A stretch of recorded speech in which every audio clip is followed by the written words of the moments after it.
শ্রীহরি সত্যযুগে কপির নাম ধারণ করে পৃথিবীতে আবির্ভূত হয়েছিলেন। ব্রহ্মার পুত্র ছিল কর্দম ঋষি, আর মনুর কন্যা ছিলেন দেবহূতি। দেবহূতির সঙ্গে কর্দম ঋষির বিবাহ হয়। আনুষ্ঠানিক বিবাহ এই প্রথম, শাস্ত্রীয় বিবাহ এই প্রথম। মনুকন্যা দেবহূতি আর ঋষি কর্দম। শাস্ত্রে 8 প্রকার বিবাহ আছে, তো তার মধ্যে আমরা যেটা আনুষ্ঠানিক বিবাহ বুঝি তাকে কি বলে? ব্রাহ্ম বিবাহ।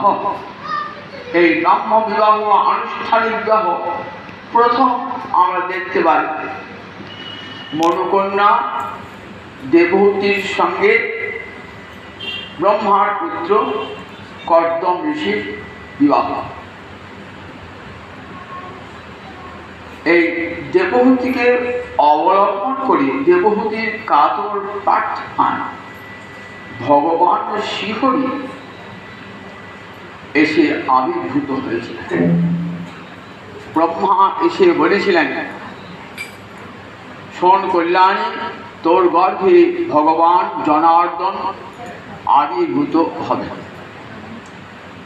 কপিল আবির্ভূত হয়ে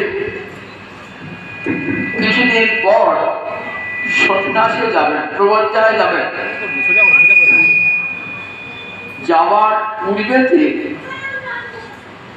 নিজের জননীকে কত ভক্তি তত্ত্বের উপদেশ দান করছেন।